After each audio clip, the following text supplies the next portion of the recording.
Hi students, welcome to Muparai Training Academy. SI Ultimate அடுத்த வகுப்பில் நம்ம பார்க்குறோம். இன்னைக்கு வகுப்புல ஹிஸ்டரி கொஸ்டின்ஸ் ஆகும் plus economics question plus polity questions இருக்க போகுது. ஓகே, ஜியாகிரபி கொஸ்டின் இருக்கும், சோஷியல் ஃபுல்லாக கவர் பண்ண போகிறோம்.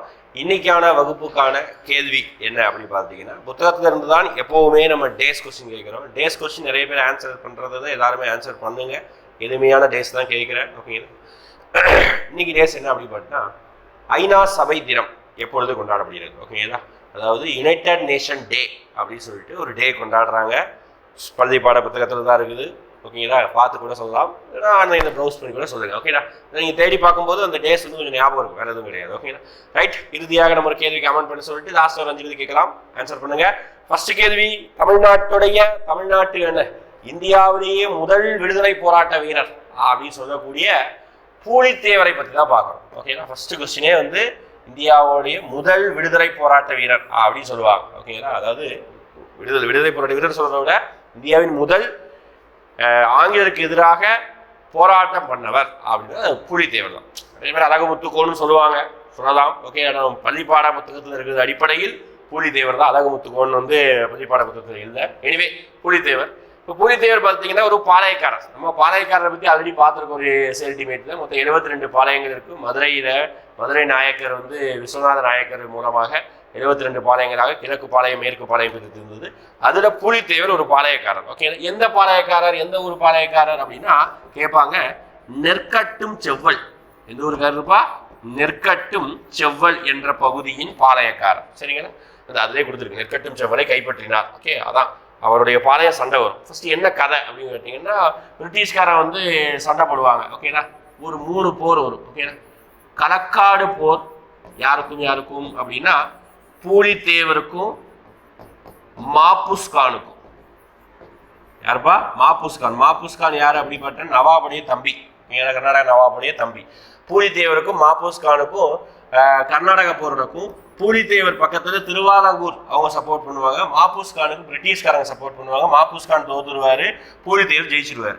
என்னதான் பூலித்தேவர் ஜெயிச்சாலும் அடுத்தும் ப்ராப்ளம் கண்டினியூ ஆகுது. அடுத்து என்ன ப்ராப்ளம் கண்டினியூ ஆகுதுன்னா, பிரிட்டிஷால் அனுப்பப்பட்ட கான் சாஹிப். ஓகே, கான் சாஹிப் அப்படி இல்லைன்னா வேற என்ன பேர் சொல்லலாம்னா, இவருக்கு யூசுப் கான், மருதநாயகம், மொத்தம் 3 பேர் உண்டு இவருக்கு. ஓகே, இவர் தமிழர் தான். ஓகேங்களா, 3 பேர் உண்டு. இஸ்லாமிய மதத்துக்கு மாறிப்பாரு. கான் சாஹிப், யூசுப் கான், மருதநாயகம் 3 பேர். இவருக்கும் பூலித்தேவருக்கும் ஃபைட் நடக்கும். அதுல பூலித்தேவர் தோத்துருவாரு, நம்ம கான் சாஹிப் ஜெயிச்சிருவாரு. ஓகேவா, ஆனா 2 பேரும் ஒரே இனம், ஒரே தமிழர்கள் நமக்குனால 2 பேரும் அக்ரிமெண்ட் போடுவாங்க. அந்த அக்ரிமெண்ட் போட்டது தெரிஞ்சுக்கிட்டு பிரிட்டிஷ்காரனால அனுப்பப்பட்ட கான் சாஹிப்பை பிரிட்டிஷ்காரங்களே தூக்கு தண்டனை கொடுத்து அவனை கொன்றுருவாங்க. ஓகேங்களா, இதனால கொஞ்ச நாள் அமைதி இருக்கிறதுல மீண்டும் பூலித்தேவர் 1764 இந்த டைம்ல தான் யூசுஃபான தூக்குல போட்ட அந்த கேப் இருக்கும். அந்த கேப்ல தான் மீண்டும் பூலித்தேவர் வந்து நெற்கட்டும் செவ்வலை 1764 வந்து கைப்பற்றுவார். ஓகேங்களா, சரி, கைப்பற்றிட்டு அப்படி கண்டினியூ பண்ணுவாரா? கிடையாது. அடுத்த ஒருத்தர் வராரு, கேப்டன் கேம்ப்பெல் அப்படி ஒருத்தர் வராரு. ஓகேங்களா, அவர் வந்து என்ன பண்றாரு அப்படி பார்த்தா, அவருக்கும் பூலித்தேவருக்கும் ஃபைட் நடக்குது. அதுல வந்து என்ன பண்ணிடுறாங்க அப்படி பார்த்தீங்கன்னா, பூலித்தேவர் வந்து தோற்கடிச்சிடுறாங்க. பூலித்தேவர் காடியில் விரட்டப்படுகிறார். ஓகேங்களா, அதுக்கப்புறம் என்ன நிலைமை ஆனார் அப்படின்றது நமக்கு அடையாளமே தெரியவில்லை. ஓகேங்களா, இதுதான் பூலித்தேவருடைய வரலாறு அப்படின்னு சொல்றாங்க. சரிங்களா, இதுல வந்து அவர் தோற்கடிக்கப்பட்டது 1767 சொல்லுவாங்க. நமக்கு இருக்கிறது மீண்டும் நெற்கட்டு செவ்வலை கைப்பற்றினது அந்த கேப், கான் சாஹிப்புடைய கேப் தான் 1764. சரிங்களா, அடுத்து சிவசுப்பிரமணியம் வாஸ் எக்ஸிக்யூட்டட் அட் அப்படின்னு சொல்றாங்க. சிவசுப்பிரமணியம் சிறை சேதம் செய்யப்பட்டார், எங்க தூக்கிலிடப்பட்டார் அப்படின்னு கேட்கிறாங்க. சிவசுப்பிரமணியம் யார் சார்? மொட்டையா சிவசுப்பிரமணியம் இருந்தா யாரு சிவசுப்பிரமணியம்? வீரபாண்டிய கட்டபொம்மனுடைய அமைச்சர் ஆவார். வீரபாண்டிய கட்டபொம்மனுடைய யாரு? அமைச்சர் தான் நம்ம சிவசுப்பிரமணியன். ஓகேங்களா, அதே வீரபாண்டிய கட்டபொம்மனுக்கு 2 தம்பிங்கள் உண்டு. ஓகேங்களா, ஊமைத்துறை, நல்ல வாய்ப்பு பேசுவார், அதனால அவருக்கு பேர் ஊமைத்துறை வச்சுட்டாங்க. இன்னொருத்தான் கருன்னு இருப்பான், அதனால அவனுக்கு பேர் என்ன வச்சுட்டாங்க? செவத்தையா அப்படின்னு சொல்லிட்டு பேர் வச்சுட்டாங்க. எப்படி 2 பேர் வீரபாண்டிய கட்டபொம்மன்கிறவங்க வந்து பாளையக்காரர் தான். பாஞ்சாலக்குறிச்சி ஆண்ட பாளையக்காரர் இவங்க வந்து. ஓகேங்களா, வீரபாண்டிய கட்டபொம்மன் அவர் வந்து நெற்கட்டும் செவ்வல், இவர் எந்த ஊர்? பாஞ்சாலக்குறிச்சி ஆண்டவர். சரிங்களா, ஊமைத்துறை, செவத்தையா, ரைட்டு. இப்போ இதில் இவங்க வீரபாண்டிய கட்டபொம்மன் வந்து ஆந்திராவை சேர்ந்தவர்கள். இவங்க தான் வந்து ஆந்திராவை பூர்வீகமாக கொண்டவர்கள். ஓகேங்களா? அப்படியே வந்து ப்ராப்ளம் ஆகுது, இங்கேயும் பிரிட்டிஷ்காரங்களுடைய ப்ராப்ளம் வருது. வீரபாண்டிய கட்டபொம்மன் நிலுவைத் தொகை பெண்டிங் வச்சிருந்தார். 3310 பகோடாக்கள் நிலுவைத் தொகை பெண்டிங் வச்சிருந்தாரு. அந்த பெண்டிங்கை கேட்டு தான் யார் ப்ராப்ளம் பண்ணுவாங்கன்னா கலெக்டர் ஜாக்சன் ப்ராப்ளம் பண்ணுவார். கலெக்டர் ஜாக்சனுக்கு மீட் பண்ண போகும்போது ரொம்ப நேரம் காக்க வச்சு அவர் அரெஸ்ட் பண்ணுற மாதிரி போவாங்க. யாரையும் 2 பேரும் மீட் பண்ணுவாங்க. வீரபாண்டிய கட்டபொம்மனும் சிவசுப்பிரமணியமும் சேர்ந்து கலெக்டர் ஜாக்சனை மீட் பண்ணும்போது 2 பேரும் அரெஸ்ட் பண்ணுற மாதிரி போகும்போது வீரபாண்டிய கட்டபொம்மனுடைய தம்பி ஊமைத்துறை வந்து வீரபாண்டியரை மட்டும் காப்பாற்றிட்டு போயிடுவார். அமைச்சர் சிவசுப்பிரமணியம் அரெஸ்ட் பண்ணி ஜெயிலே போட்டுருவாங்க. இறுதியாக அமைச்சர் சிவசுப்பிரமணியத்தை நாகலாபுரத்தில் தூக்கில போடுவாங்க. எங்க தூக்கில போட்டிருக்காங்க கேட்குறாங்க. எக்ஸிக்யூட்டட் அப்படின்னா எங்க கொன்னாங்க, தூக்கில் போட்டார்கள் அப்படின்னா நாகலாபுரம். ஓகே, பாளையக்காரர்கள் நிறைய பேரை தூக்கில தான் போட்டிருப்பாங்க. இப்போ யார் யார் எங்கெங்க தூக்கில போட்டாங்கன்னு பார்க்கலாம். ஓகேங்களா? மருது சகோதரர்களை எங்க தூக்கில போட்டாங்க அப்படின்னு கேட்பாங்க. திருப்பத்தூர் கோட்டையில தூக்கில போட்டாங்க. எங்க? திருப்பத்தூர் கோட்டையில. அடுத்து வீரபாண்டிய கட்டபொம்மனை எங்க தூக்கில போட்டாங்க? திருநெல்வேலியில கயத்தாறு பகுதியில் தூக்கில போட்டாங்க. எது? வீரபாண்டிய கட்டபொம்மனை எங்க தூக்கில போட்டாங்க? திருநெல்வேலி மாவட்டம் கயத்தாறு பகுதியில் தூக்கப்பட்டாங்க. அடுத்து கட்டபொம்மனுடைய தம்பி யாரு? ஊமைத்துறை செவத்தையா. அவரை எங்க தூக்கில போட்டாங்க அப்படின்னு பார்த்தீங்கன்னா சொந்த ஊர்லேயே மக்கள் முன்னாடி துடி துடிக்க தூக்கில போட்டாங்க. பாஞ்சாலக்குறிச்சியில தூக்கில போட்டாங்க. சரிங்களா? அடுத்து இன்னொருத்தர் இருக்காரு, தீரன் சின்னமலை.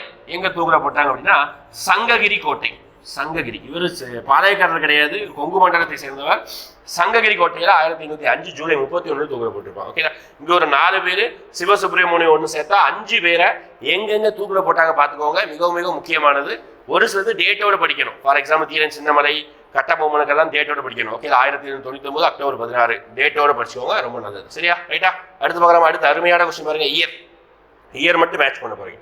சூரத் பிளவு, வங்க பிரிவினை, வட்டாரமொழி பத்திரிகை சட்டம், சென்னை வாசிகர் சங்கம். சூரத் பிளவுனா என்ன? காங்கிரஸ் 1885 உருவாக்கப்பட்ட காங்கிரஸ் ஒவ்வொரு வருஷமும் டிசம்பர் மாசம் மாநாடு நடத்தும். ஓகேங்களா? தொடக்கத்துல காங்கிரஸ்ல இருந்தது யாரு அப்படின்னா மிதவாதிகள் மட்டும்தான் இருந்தாங்க.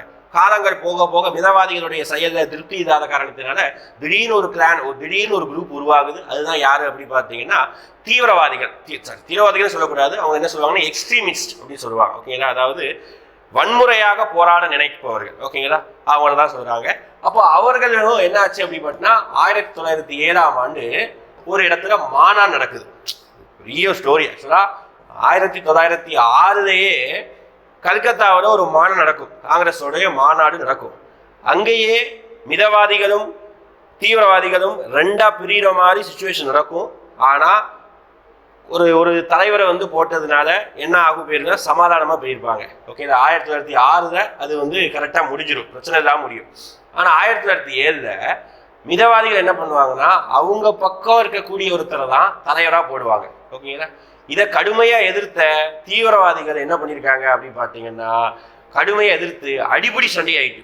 ஓகே, அடிப்படி சண்டை. எலெக்ஷன் நடக்கல, தலைவர் போட்டிக்கு தேர்தலே நடக்கல. சேரை தூக்கி அடிக்கிறது என்ன, மைக்கு தூக்கி அடிக்கிறது என்ன, கட்சி ஆஃபீஸில் சண்டை நடக்க போகிறாங்க. அதே மாதிரியான சண்டை ஃபர்ஸ்ட் டைமாக காங்கிரஸ் நடக்குது. வேற லெவலில் சண்டை நடக்குது. அந்த சண்டைக்கு அப்புறம் மிதவாதிகள் தனியாகவும் தீவிரவாதிகள் தனியாகவும் காங்கிரஸ் 2 பிரிவாக பிளந்து விட்டது. அது எந்த ஊரில் தான் 2 பிரிவாக பிரிஞ்சதுன்னா அதுதான் சூரத் பிளவு 1907. சரியா? ரொம்ப முக்கியமானது. இது வந்து 3ஆவதா? ஆமாம், 3ஆவது. சரியா? அடுத்து வங்க பிரிவினை. இந்தியாவுடைய கிழக்கு பகுதியில் இருக்கிறது தான் வங்க பகுதி அப்படின்னு சொல்லுவாங்க. அந்த வங்கத்தை பிரிட்டிஷ்காரன் 2ஆ பிரிச்சான். எதுக்காக 2ஆ பிரிச்சான்? முஸ்லீம்கள் இருக்கக்கூடிய பகுதி, ஹிந்துக்கள் இருக்கக்கூடிய பகுதி அப்படின்னு சொல்லிட்டு 2ஆ பிரிச்சான். ஆனால் நம்ம கிட்ட சொல்றது நான் நிர்வாகத்துக்காக தான் பிரிக்கேன் அப்படின்னு சொல்லிட்டு நம்மளை ஏமாத்திருக்கான். ஓகேவா? அதை தெரிஞ்சுக்கிட்ட நம்ம இந்திய மக்கள் வங்க பிரிவினை இந்தியாவை பிரித்தாளும் கொள்கையின் மூலமாக மக்களை ஏமாற்றக்கூடிய செயல், ஓகேவா, இது எனக்கு வேணாம் அப்படின்னு சொல்லிட்டு மக்கள் கடுமையாக எதிர்த்தாங்க. ஆனாலும் வங்க பிரிவினை நடக்க தான் செஞ்சது. 1905 தான் வங்க பிரிவினை நடக்கும். அஃபீஷியலா வங்க பிரிவினை பிரிக்கப்பட்ட ஆண்டு நாள் கேட்பாங்க. அக்டோபர் 16 அஃபீஷியலா வந்து வங்க பிரிவினை வந்து பிரிச்சிருப்பாங்க. சரிங்களா? அதான் வங்க பிரிவினை. அடுத்து வங்க பிரிவினையும் போது வந்து நமக்கு சுதேசி இயக்கம் சொல்லிட்டு அடுத்தடுத்த வருஷம் ஸ்டார்ட் ஆகும். சரிங்களா? அடுத்து வட்டாரமொழி பத்திரிகை சட்டம்னா லோக்கல் லாங்குவேஜ் இருக்கக்கூடிய மொழிகள் இருக்கக்கூடிய பத்திரிகைகள் எல்லாரையும் வந்து அடக்கி ஒடுக்குவதற்கான சட்டம் வந்தது 1878 வட்டாரமொழி பத்திரிகை சட்டம், வெர்னாக்குலர் லாங்குவேஜ் ஆக்ட் அப்படி பிரஸ் ஆக்ட் அப்படி சொல்லுவாங்க. அடுத்து சென்னை வாசிகள் சங்கம் மெட்ராஸில் உருவாக்கப்பட்ட, அந்த மெட்ராஸ் நேட்டிவ் அசோசியேஷன் சொல்லுவாங்க. ஓகே, இந்த மெட்ராஸில் உருவாக்கப்பட்ட காங்கிரஸுக்கு முன்னாடியே உருவாக்கப்பட்ட ஒரு நல்ல ஒரு அமைப்பு. 1852 உருவாக்கியிருப்பாங்க. கஜிலு லட்சுமி நரசு அப்படின்னு சொல்லுவாங்க. யாரு? கஜிலு லட்சுமி நரசு சீனிவாசனார் இவங்க தான் சேர்ந்து உருவாக்குவாங்க. ஆனால் இது 1862 கஜிலு லட்சுமி நரசு இறந்ததுக்கு அப்புறம் அது வந்து ஒழுங்காக ஃபங்க்ஷன் ஆகாமல் போயிடும். சரிங்களா? அப்படி பார்த்தோம்னா 3412 ஆப்ஷன் பி முடிஞ்சு போச்சா? ஓகேவா? ஒவ்வொரு விஷயத்துக்கு இயர் படிச்சுக்கோங்க. நம்ம இயர் படிக்கிறதுங்கிறது 850க்கு மேலே தான் இயரை நல்லா படிப்போம். அடுத்து எக்கனாமிக்ஸ் கொஸ்டின் பாருங்க. இந்தியாவின் நாணயம் குறித்த பின்வரும் கூட்டத்தை கருத்தில் கொள்ளுங்க. 16ஆம் நூற்றாண்டில் ஷேர்ஷா சூரி வெளியிட்ட நாணயத்தின் பேர் ருபியா அப்படின்னு சொல்றாங்க. ஆமா, 100% உண்மை. இது எக்கனாமிக்ஸ் புக்கையும் ஹிஸ்டரி புக்கையும் பாக்ஸ் போட்டு கண்ணன் கொடுத்துருப்பாங்க. அருமையான ஒரு விஷயம், அதனால கம்பல்சரி படிச்சுக்கணும். 178 கிராம் எடையுள்ள ஒரு வெள்ளி நாணயத்தை வெளியிட்டு இருப்பாங்க ஷேர்ஷா சூர். அதுக்கு பேர் தான் ருபியா சொல்றாங்க. ஷேர்ஷா சூர் அப்படிங்கிறது வந்து பாத்தீங்கன்னா ஒரு என்ன சொல்றது, ஷேர்ஷா சூர் வந்து ஒரு ஆப்கானிய வம்சத்தை சேர்ந்தவர். முகலாயர் ஆட்சி புரியும் போது இடைக்கட்ட காலத்தில் வந்து ஆட்சி புரிந்திருப்பாங்க. 1540 1545 வரைக்கும் ஷேர்ஷா சூர் ரூல் பண்ணுவாங்க. இவர் நாணய முறையில மிகப்பெரிய சீர்திருத்தம் கொண்டது, நவீன நாணய முறை தந்தை என்று அழைக்கப்படுவார். சரிங்களா? அப்போ ஃபர்ஸ்ட் ஸ்டேட்மெண்ட் கரெக்ட் தான். ஓகேங்களா? அடுத்து ரூபாயின் சின்னமானது 2010 கர்நாடகாவை சேர்ந்த டி உதயகுமாரால் வடிவமைக்கப்பட்டது. கரெக்டு தான், பார்ஷியலி கரெக்ட். 2010 தான் உருவாக்குனாங்க. டி உதயகுமார் தான் உருவாக்குனாரு. ஆனால் பேரை பார்த்தாலே தெரியுது, குமார்னு முடியுது, டி உதயகுமார். அப்போ அவர் நம்ம ஊருக்காரரு, கர்நாடகாக்காரர் கிடையாது. ஓகே, தமிழ்நாட்டுக்காரர், விழுப்புரம் மாவட்டத்தை சேர்ந்தவர். புக்கிலே இருக்கும். ஓகேங்களா? அப்போ 2ஆம் ஸ்டேட்மெண்ட் தவறு. ஓகேங்களா? அப்போ சரியான கூற்று மட்டும் தான் கேட்குறாங்க. ஏ மட்டும்தான் சரியான கூற்று. சரிங்களா? அடுத்து பாருங்க, 10th புக்ல இருந்து ஒரு கொஸ்டின் கேட்டிருக்கிறோம். 1955 ஆண்டு குடியுரிமை சட்டத்தின் கீழ் குறிப்பிடப்பட்டுள்ள குடியுரிமை பெறுவதற்கான வழிகள். எப்படி ஒரு நபர், வெளிநாட்டில் இருக்கக்கூடிய ஒரு நபர் இந்தியாவில் எப்படி குடியுரிமை வாங்கலாம்? 1955 சட்டம் போட்டிருக்காங்க, சிட்டிசன்ஷிப் ஆக்ட் அப்படின்னு சொல்லுவாங்க. அந்த சட்டத்தில் எப்படி எல்லாம் வாங்கலாம் சொல்றாங்க. நிறைய வழிமுறைகள் இருக்கும், ஒரு 4-5 வழிமுறைகள் இருக்கும். அதுல என்ன கேட்குறாங்க, குறிப்பிடப்பட்டு பெறுவதற்கான வழிகள் யாவை அப்படின்னு கேட்குறாங்க. ஃபர்ஸ்ட் பாருங்க, புதிய பிரதேசங்களை இணைத்தல். ஆமா, அதாவது நம்ம இந்தியாங்கிறது இதுதான்.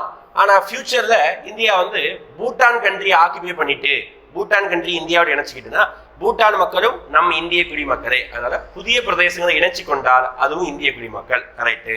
பதிவு செய்தல். வெளிநாட்டுக்கார ஒருத்தர் வரார், ஃபார் எக்ஸாம்பிள் எலான் மஸ்க் வந்து இந்தியாவுடைய குடிமகன் ஆகணும், விருப்பப்பட மாட்டாரு. ஆகணும் விருப்பப்பட்டா இந்தியாவில் வந்து ரிஜிஸ்ட்ரேஷன் பண்ணணும். ரிஜிஸ்ட்ரேஷன் பண்ணி நிறைய ப்ராசஸ் இருக்கும். NOC வாங்கணும், அது இதுன்னு வாங்கி ஓ மேலே எது குற்றம் வழக்குது, இந்தியாவில் தங்கி நல் பெயர் சான்றிதழ் வாங்கணும். இந்த மாதிரி நிறைய ப்ராசஸ் முடிச்சுட்டா ரிஜிஸ்ட்ரேஷன் மூலமாகவும் நீ குடியுரிமை வாங்கலாம், பதிவு செய்தல் மூலமாக. அடுத்து நேச்சுரலைசேஷன் அப்படி சொல்லுவாங்க. அரசாங்கமே, மத்திய அரசாங்கமே முன் வந்து யாராவது ஒரு நபரை, விருப்பப்படக்கூடிய நபரை ஆட்டோமேட்டிக்கா நேச்சுரலா இயல்பாக அவர் இந்தியாவுடைய குடிமகன் என்று அறிவிக்கலாம். இந்த மாதிரி நம்ம நிறைய பேர் அறிவிச்சிருக்கோம். ஃபார் எக்ஸாம்பிள் அன்னை தெரசா, வெளிநாட்டுக்காரங்க இந்தியாவுடைய குடிமகனை, குடியுரிமையை அவங்களுக்கு கொடுத்துருக்கிறோம். அதுதான் நேச்சுரலைசேஷன். அப்போ 3 மேற்கண்ட அனைத்து வழிகளிலும் குடியுரிமை பெறலாம். சார் இந்த 3 வழி தானா? கிடையாது. பிறப்பின் அடிப்படையில், பர்த், ஓகே, பிறப்பின் அடிப்படையில், டிசன்ட் அப்படின்னு சொல்லுவோம், அதாவது பரம்பரை வம்சாவளியின் அடிப்படையில். இந்த 2 அடிப்படையிலும் கூடுதலாக நம்ம என்ன பண்ணிக்கலாம் அப்படி பார்த்தீங்கன்னா நம்மளுடைய குடியுரிமையை வாங்கிக்கலாம். ஓகேங்களா? குடியுரிமை சட்டம் கேட்பாங்க. 1955 ரொம்ப முக்கியமானது. குடியுரிமை சட்டம் 1955. அடுத்து இந்தியாவில் தென்மேற்கு பருவக்காற்று மூலம் முதலில் மழையை பெறும் மாநிலம் எது அப்படின்னு கேட்குறாங்க. ஓகேங்களா? தென்மேற்கு பருவக்காற்று மொத்தம் 3 இருக்குது. சரி, 2 இருக்குது. ஒன்று தென்மேற்கு பருவக்காற்று, இன்னொன்று நார்த் ஈஸ்ட் மான்சூன் அப்படி சொல்லுவாங்க. அதாவது வடகிழக்கு பருவமழை அப்படி சொல்லுவாங்க. அதாவது ரிட்ரியேட்டிங் மான்சூன் அப்படின்னு சொல்லுவாங்க. இதுக்கு இன்னொரு பெயர். ஓகே, 2 பருவமழை இருக்குது. தென்மேற்கு பருவக்காற்று மழையுடைய காலம் கேட்பாங்க. ஜூன்ல இருந்து செப்டம்பர் வரைக்கும் தென்மேற்கு பருவக்காற்று. ஓகேங்களா? எப்படி தென்மேற்கு பருவக்காற்றுல காற்று எப்படி வீசும்? இருங்க, 2 மேப்பா சொல்லிடுறேன். ஓகேங்களா? தென்மேற்கு பருவக்காற்றுனா எப்படி வீசும், வடகிழக்கு பருவக்காற்றுனா எப்படி வீசும். சரியா? நல்லா கவனிச்சுக்கோங்க. தென்மேற்கு பருவக்காற்றுனா தெற்கு சைடு, இந்தியாவுக்கு தெற்கு சைடு, மேற்கு சைடு, இங்க இருந்து காற்று வீசும். அவ்வளவுதான், முடிஞ்சு போச்சா? ஆனா இது 2 பிரான்ச்சா போகும். ஓகே, நான் வச்சுக்கோங்க. தென்மேற்கு பருவக்காற்று 2 கிளைகளாக பிரியும். அதுதான் இந்த சைடு அரேபிய கடல் கிளை, இந்த சைடு வங்காள விரிகுடா கிளை. ஓகேங்களா? வடகிழக்கு பருவமழை எப்படின்னா வடக்கு கிழக்கு பகுதி, ஹிமாலயா பகுதியிலிருந்து காற்று வீசும். இப்படி வீசும். இது ஒரே கிளை தான். ஓகேங்களா? வங்காள விரிகுடால இருந்து காற்று வீசும். ஓகே, இதுதான் அது அந்த காத்தோடைய டைரக்ஷன். இதுல வந்து இப்படி காற்று வீசும்போது முதலாக இந்த தென்மேற்கு பருவக்காற்றை உணரக்கூடிய மாநிலம் அப்படின்னு கேட்டாங்கன்னா அது கேரளா தான். அதான் கேட்குறாங்க. முதலில் மழை பெறும் மாநிலம் கேட்குறாங்க. கேரளாவில் தான் முறையாக இந்த பருவக்காற்று மழை பெய்யும். பருவக்காற்று வர்றதுக்கு முன்னாடியே மேங்கோ சவர், மாஞ்சாரர் என்ற மழையும் கர்நாடக பகுதியிலே பெய்யும். சரிங்களா? ரைட்டா? இதுதான் தென்மேற்கு வடகிழக்கு பருவமழை. இதுல வந்து தமிழ்நாட்டுக்கு என்ன மழை பெய்யும் அப்படின்னு கேட்பாங்க. தமிழ்நாட்டுக்கு பாருங்க, இப்படி காத்தடிச்சா தமிழ்நாடு இங்க இருக்கு, மழையே பெய்யாது. தமிழ்நாட்டுக்கு மழை எப்படிதான் பெய்யும், இங்க இருந்து காத்தடிச்சாதான் பெய்யும். அப்போ தமிழ்நாட்டுக்கு வடகிழக்கு பருவமழை தான் பெய்யும். அதனாலதான் அடுத்தடுத்த மாசம் செப்டம்பருக்கு அடுத்து இன்னும் 2-3 மாசம் கழிச்சு எக்ஸாம் நடக்கும்போது தான் மழை பெய்யக்கூடிய காலம். அது வந்து வடகிழக்கு பருவமழை காலம். ஓகேவா, புரியுதா? இந்த மாதிரி சிம்பிளா படிச்சுக்கோங்க, அழகா படிச்சுக்கோங்க, அனுபவிச்சு படிங்க. ஈஸியா இருக்கும். ஜியாகிரபி கூட எல்லாமே ஈஸியான சப்ஜெக்ட் தான், நம்ம படிக்கிறது இருந்தா இருக்குது. ஓகேங்களா? கீழ்கண்டவற்றில் அஸ்வமேத யாகத்தில் மீட்டெடுத்தவர் யார் அப்படின்னு கேட்கிறாங்க. நல்ல அருமையான கொஸ்டின். ஓகேங்களா? ஃபர்ஸ்ட் அஸ்வமேத யாகம்னா என்ன அப்படின்னா, இது ஒரு யாகம். யாகம் யார் பண்ணுவாங்க? ஓகேங்களா? அப்படின்னா யாராவது ஒரு தான் நினைத்த காரியம் ஏதாவது நடக்கணும் அல்லது நினைத்த காரியம் நடந்து முடிச்சுட்டு அப்படின்றதுக்காக யாகம் பண்ணுவாங்க. இங்க இது என்ன யாகம் சார் அப்படின்னு பார்த்தீங்கன்னா அஸ்வமேதம் அப்படின்னு சொல்றாங்க. அஸ்வ அப்படின்னாலே குதிரையை குறிக்கக்கூடிய விஷயம். ஓகேங்களா? அப்போ குதிரையை பலியிடுவாங்க. நம்ம ஊர்ல கோயிலுக்கு ஆடை பலியிடுவோம், கோழி பலியிடுவோம். இன்னும் கொஞ்சம் ஊர் போனீங்கன்னா நினைத்த காரியம் நடக்கணும்னு சொல்லிட்டு குறிப்பிட்ட நட்சத்திரம் இருக்கக்கூடிய ஆண்கள் பெண்களை கூட பலியிடுவாங்க. அதுதான் நரபலி அப்படின்னு சொல்லுவாங்க. நடக்கும் பார்த்து கேள்விப்பட்டிருப்பீங்க. ஓகேங்களா? அங்கங்க பூஜையை போட்டு நரபலி கொடுப்பாங்க. இங்க அதே மாதிரி மன்னன் என்ன பண்ணுவான்னா தன்னுடைய எல்லையை விரிவாக்கம் பண்ணுவதற்காக குதிரையை பலியிடலாம். எப்படி தன்னுடைய எல்லையை விரிவாக்கம் பண்ணுவாங்க, குதிரையை பலியிட்டால் தான் எல்லை விரிவாகுங்கிறது அந்த கால வழக்கம். ஓகே, குதிரையை பலியிடக்கூடிய யாகத்தின் பெயர் தான் அஸ்வமேத யாகம். அப்போ கீழே மன்னர், எந்த மன்னர் அதிகமான எல்லையை பின்பற்றி விரிவாக்கம் செஞ்சார் அப்படின்னா அசோகர் நீங்க சொல்லுவீங்க. ஆனா அசோகர் புத்த மதத்தை சேர்ந்தவர். அவர் இந்த மாதிரி யாகம் எல்லாம் பண்ண மாட்டாரு, எலிமினேட் பண்ணிடணும். ஓகேங்களா? சாங்கர் அப்படின்னா ஒரு மன்னர் நம்ம படிச்சதே கிடையாது. ஒரு 2 பேர் எலிமினேட். மீதி இருக்கிறது சமுத்திரகுப்தர், 2ஆம் சந்திரகுப்தர். சமுத்திரகுப்தர் தான் தெரியும். தட்சிண பாத படையெடுப்பு அப்படின்னு சொல்லிட்டு ஒரு படையெடுப்பு பண்ணியிருப்பாரு. அதன் மூலமாக 12 மன்னர்களை வெற்றி அடைந்திருப்பார். பாடிதி புத்தராவதிலிருந்து காஞ்சிபுரத்தில் விஷ்ணுகோபன் மன்னன் வரைக்கும் படையெடுத்து வெற்றி கொண்டிருப்பார். அதுதான் சமுத்திரகுப்தர். ஓகேங்களா? அஸ்வமேத யாகத்தை மீட்டெடுத்து இருப்பாரு. அதனால இவருக்கு பட்ட பேர் என்ன சொல்லுவாங்கன்னா அஸ்வமேத பராக்கிரமா அப்படின்னு அழைக்கப்படுவார். புரியுதா? ஓகேங்களா? நிறைய பட்ட பேர் வரும், ஒரு பட்ட பேர் அஸ்வமேத பராக்கிரமா. அடுத்து அம்பேத்கரின் கருத்துப்படி எந்த சரத்து இல்லை எனில் இந்திய அரசியலமைப்பு பயனற்றதாகும். அதாவது எப்படிதான் ஒரு கொட்டேஷன் பாருங்க. இந்தியாவுடைய கான்ஸ்டியூஷன்ல 300க்கும் மேல ஆர்டிகல்ஸ் இருக்கு. ஓகேங்களா? இன்னைக்கு டேட்டில் பார்த்தா 400க்கு மேல இருக்குது. எழுதி வைக்கும் போது வச்சுக்கோங்க, ஒரு 330 350க்கு மேல ஆர்டிகல்ஸ் இருக்குது. அவ்வளோ ஆர்டிகல்ஸ்ல ஒரே ஒரு ஆர்டிகல்ஸை மட்டும் எல்லா ஆர்டிகலும் எழுதுன அம்பேத்கரே சொல்றாரு. இந்த ஒரு ஆர்டிகல் இல்லைன்னா கான்ஸ்டியூஷன்ல எவ்வளவு ஆர்டிகல் இருக்கிறதுக்கு பயனே கிடையாதுப்பா. என்னப்பா இது அப்படிங்கிறாரு. ஓகேங்களா? அப்படி என்ன சார் ஆர்டிகல் அப்படின்னா அந்த ஆர்டிகலுக்கு பேர் தான் என்ன சொல்லுவாங்கன்னா கான்ஸ்டிடியூஷனல் ரெமடிஸ் அப்படின்னு சொல்லுவாங்க. அதாவது 5 நீதி பேராணைகளை கொண்டுள்ள ஒரு ஆர்டிகல் அப்படின்னா ஆர்டிகல் 32 ஃபண்டமெண்டல் ரைட்ஸ், அடிப்படை கடமைகள் உனக்கு எப்போவாவது மீறப்பட்டு விட்டதுன்னா இந்த ஒரு ஆர்டிகலை பயன்படுத்தி நீ சுப்ரீம் கோர்ட்டை அணுகலாம். அதுக்கு ஆர்டிகல் தான் ஆர்டிகல் 32. மொத்தம் 5 நீதி பேராணைகளை கொண்டிருக்கும். 5 விரிட்ஸ் இருக்கும். விரிட்ஸ் அப்படின்னா ஹேபியஸ் கார்பஸ், அப்புறம் வந்து பார்த்தீங்கன்னா மேண்டமஸ், குவாட்டரியோ, இந்த மாதிரி ஒரு 5 விஷயம் பேசுவாங்க. இந்த 5 விஷயம் ஒவ்வொரு விஷயத்தை பற்றி பேசும். ஓகேங்களா? இது சுப்ரீம் கோர்ட்டுக்கு. ஓகேங்களா? ஹை கோர்ட்டுக்கு போகணும் அப்படின்னு நினைச்சீங்கன்னா அதுக்கு என்ன ஆர்டிகல் கேட்பாங்க. ஹை கோர்ட்டில் இந்த அரசியலமைப்பு மீற போகிறது நம்ம கேட்கணும்னா 226. இந்த 2 ஆர்டிகல் ரொம்ப முக்கியம். ஆனால் அம்பேத்கர் சொல்லக்கூடிய ஆர்டிகல் 32. நீ டைரக்டா கூட சுப்ரீம் கோர்ட்டுக்கு தாராளமா போகலாம். சரியா? நல்ல ஆர்டிகல் போகுது. அடுத்து பாருங்க, தமிழ்நாட்டில் இருக்கக்கூடிய கம்பெனிஸோடைய பட்டியல். டிஎன்பிஎல் எங்க இருக்கு, எந்த ஒரு குழாய் நகரம் சொல்றோம், பெல் கம்பெனி எங்க இருக்கு, எஃகு நகரம் எங்க இருக்கு. ஓகே, எஃகுங்கிறது எங்க இருக்கு. ஓகே, சிம்பிளான கொஸ்டின் தான். டிஎன்பிஎல் பார்த்தோன்னு சொல்லிடணும். நீ நிறைய நோட்டு புத்தகத்தில் இந்த பேர் இருக்கும். தமிழ்நாடு பேப்பர் லிமிடெட், மிகப்பெரிய ஈகோ ஃப்ரெண்ட்லி ஃபேக்டரி அப்படின்னு சொல்லுவாங்க. ஓகேங்களா? பேப்பர் தொழிற்சாலை. தமிழ்நாட்டில் பேப்பர் தொழிற்சாலை இருக்கு, கரூர் இருக்கு. சரிங்களா? அடுத்து குழாய் நகரம், பம்ப் சிட்டி அப்படின்னு சொல்லிட்டு நம்ம எதை சொல்லுவோம் அப்படின்னா கோயம்புத்தூர் தான் சொல்லுவோம். சரிங்களா? அடுத்து பெல், தமிழ்நாட்டில் பெல் கம்பெனி இருக்கிறது 2 ஊர் தான். ஒன்று திருச்சி, இன்னொன்று ராணிப்பேட்டை. ஓகேங்களா? அப்போ பெல் எங்க இருக்கு அப்படின்னா திருச்சி ஆப்ஷன் இருக்குது 4. எஃகு, தமிழ்நாட்டில் எஃகு உற்பத்தி பண்ணக்கூடிய மிகப்பெரிய நகரம். அந்த ஊரையே நம்ம என்னதான் சொல்லுவோம்னா எஃகு நகரம், மாங்கனி நகரம் அப்படின்னு சொல்லுவோம். மாம்பழம் எந்த ஊர்ல ஃபேமஸ்? சேலம்ல ஃபேமஸ். முடிஞ்சு போச்சு, எஃகு நகரம் சேலம். ஓகேங்களா? அப்போ 3142 ஆப்ஷன் பி. முடிஞ்சு போச்சா? எளிமையானது. இந்த மாதிரி தமிழ்நாட்டில் எங்கெங்க ஃபேக்டரி இருக்கு. நான் லாஸ்ட் எபிசோடே நம்ம கெமிக்கல் இண்டஸ்ட்ரி பார்த்தோம், நிறைய இண்டஸ்ட்ரி பார்த்துருக்கோம். இது ஒரு டைப் ஆஃப் கொஸ்டின். இது வேற இண்டஸ்ட்ரி தான். கொஸ்டின்ஸ் நான் மேக்ஸிமம் எடுக்கும் போது ரிப்பீட் ஆகாத மாதிரி தான் செலக்ட் பண்ணி எடுக்கிறோம். ஓகேங்களா? நல்லா படிச்சுக்கோங்க. கொஸ்டின் 2 தடவை ரிப்பீட் ஆகிட்டா ஓஹோ சரி பரவாயில்ல. இப்போ இந்த தடவை இன்னைக்கு உங்களுக்கு 11 கொஸ்டின் நான் எக்ஸ்பிளைன் பண்ணுறேன். 9வது கொஸ்டின் 2 தடவை போட்டிருக்காங்க. ரைட், பரவாயில்ல, எக்ஸ்பிளைன் பண்ணிக்கலாம், ஒன்றும் பிரச்சனை இல்லை. ஐடென்டிஃபை த இன்கரெக்ட்லி மேட்ச்டு பேர், தவறாக பொருந்தியுள்ள இணையை தேர்ந்தெடு அப்படின்னு கேட்குறாங்க. ஓகேங்களா? ஐ திங்க் அடுத்த கொஸ்டின் கமெண்ட் பண்ணுறதா வந்துடும் உங்களுக்கு. இல்லை இல்லை இல்லை 2 கொஸ்டின் இருக்குது. பரவாயில்ல, ஒரு கொஸ்டின் எக்ஸ்ட்ரா இருக்குது, எக்ஸ்பிளைன் பண்ணிடலாம், ஒன்றும் பிரச்சனை இல்லை. இன்கரெக்ட், தவறாக பொருந்தியுள்ள இணையை கண்டறி சொல்கிறாங்க. கண்டங்கள் மலை. சார் என்ன சார் திடீர்னு வேர்ல்டு ஜியாகிரபி கொடுத்தீங்க? எஸ், TNUSRB சிலபஸில் வேர்ல்டு ஜியாகிரபி வேர்ல்டு ஹிஸ்ட்ரி இருக்குது. ஆனால் இம்பார்ட்டன்ஸ் கம்மி. வேர்ல்டு ஹிஸ்ட்ரியோட வேர்ல்டு ஜியாகிரபி மேபி கேட்கலாம். அதனால வேர்ல்டு ஜியாகிரபி கொஞ்சமாக படிச்சு வச்சுக்கோங்க. அது நம்ம கொஸ்டின்ஸை மட்டும் இது பேசிக்காக பார்த்துக்கோங்க, ஈஸியாக அட்டன் பண்ணிடலாம். ஓகே, என்னென்ன கண்டங்களில் என்ன மலைத்தொடர் இருக்குது ஃபர்ஸ்ட் நம்ம கண்டங்களுடைய படங்களை வரைஞ்சிக்கலாமா? ஓகேவா? இப்போ நான் வரைஞ்சி போடுறது தான் கண்டம் நினச்சிக்கணும். சரியா? நீங்கள் தான் எதுவும் நினச்சிக்கிட்டாதீங்க. சரியா? நான் சொல்கிறேன் எது கண்டனுங்க. பார்க்க உங்களுக்கு அப்படி தெரியாது. இது வந்து இந்த கண்ட மாதிரி ஒரு இமேஜினேஷன் தான்ப்பா, வேற எதுவும் கிடையாது. ஓகேவா? ரைட், கவனிங்க. இதுக்கு பேர் தான் வட அமெரிக்கா. பார்த்தா அப்படி தெரியாது, ஞாபகம் வச்சுக்கோங்க. வட அமெரிக்கா. இதுக்கு பேர் என்னது? தென் அமெரிக்கா. இதுக்கு பேர் ஆப்பிரிக்கா. இதுக்கு பேர் ஐரோப்பா. ஐரோப்பாக்குன்னு கரெக்டாக வரைஞ்சிருப்பேன் நினைக்கிறேன். இதுக்கு பேர் ஆசியா. ஆசியா ரொம்ப மோசமாக வரைஞ்சிருக்கேன். இங்கே ஆஸ்திரேலியா இருக்கு. ஓகேங்களா? ரொம்ப தள்ளி இருக்கும், நமக்கு இடம் தான் வரைஞ்சிருக்கேன். இப்போ என்னென்ன மலைகள் எங்கெங்க இருக்குன்னு பார்க்கலாம். ஓகேங்களா? வட அமெரிக்காவில் என்ன மலைத்தொடர் இருக்குது? வட அமெரிக்கானா மேப் படி பார்க்கும்போது மேலே தான் வடக்க. ஓகேங்களா? இப்போ வட அமெரிக்கானா இங்கே தான். அங்கே வந்து ஆண்டீஸ் மலைத்தொடர் இருக்கு சொல்றாங்க. ஆண்டீஸ் அங்கே கிடையாது. வட அமெரிக்காவில் என்ன இந்த இடத்துல என்ன இருக்கும் அப்படின்னு பார்த்தீங்கன்னா ராக்கி மலைத்தொடர் இருக்கும். எந்த மலைத்தொடர் இருக்குப்பா?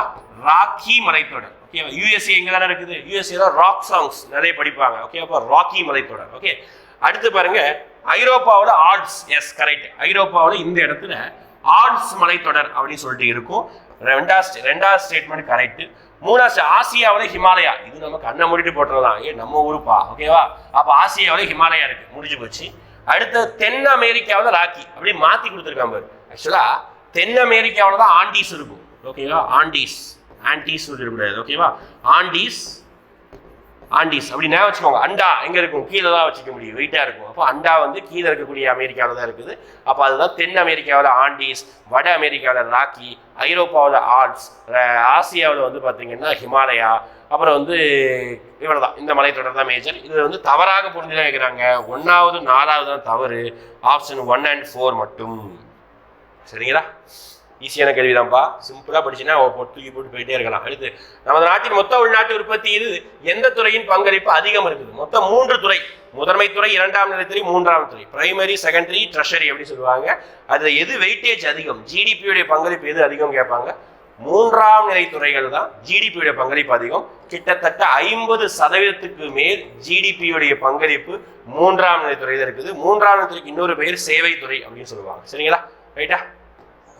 அடுத்து லாஸ்ட் ஃபைனல் கொஸ்டின், உங்களுக்கான கமெண்ட் பண்ணக்கூடிய கொஸ்டின். மான்சூன் என்பதன் மொழி சொல் எந்த மொழி சொல்லுன்னு கேட்குறாங்க. அருமையான கொஸ்டின். 10th ஜியாகிரபி புக்கில் இந்த கொஸ்டின் இருக்குது. பார்த்து கூட நீங்கள் நிதானமாக ஆன்சர் பண்ணுங்க. ரொம்ப ரொம்ப ரொம்ப ரொம்ப எளிமையான ஒரு கொஸ்டின். சரிங்களா? ரைட்டாக கமெண்ட் பண்ணுங்க இந்த கொஸ்டினுக்கு. லாஸ்ட்டாக ஒரு 5 கொஸ்டின் நான் கேட்டுறேன். அந்த 5 கொஸ்டினுக்கு நீங்கள் என்ன பண்ணுங்க, கமெண்ட் பண்ண போறீங்க. முதல் கொஸ்டின், சிட்டிசன்ஷிப் ஆக்ட் குடியுரிமை சட்டம் எந்த ஆண்டு? ஃபர்ஸ்ட் கொஸ்டின் கமெண்ட் பண்ணுங்க. தென்மேற்கு பருவக்காற்று எந்த மாதத்திலிருந்து எந்த மாதம்? 2வது கொஸ்டின் கமெண்ட் பண்ணுங்க. எந்த மன்னர் தட்சிணபாத படையெடுப்பை நடத்தினார்? 3வது கொஸ்டின் கமெண்ட் பண்ணுங்க. அடுத்து 4வது கொஸ்டின் பார்த்துக்கிட்டிங்கன்னா ஆண்டீஸ் மலைத்தொடர் எங்கே இருக்குது? ஓகேங்களா? ஆண்டீஸ் மலைத்தொடர் எங்கே இருக்குது? அடுத்து 5வது கொஸ்டின், பூலித்தேவருக்கும் யாருக்கும் இடையில களக்காடு போர் நடந்திருக்கும். ஓகே, 5வது கொஸ்டின், பூலித்தேவருக்கும் யாருக்கும் இடையில் களக்காடு போர் நடந்திருக்கும். 5 கொஸ்டின் கமெண்ட் பண்ணுங்க. ஏதாவது கரெக்டாக இருக்கான்னு செக் பண்ணிக்கிறேன். ஓகே, அடுத்த SC அல்டிமேட் நம்ம சந்திக்கலாம். தேங்க்யூ.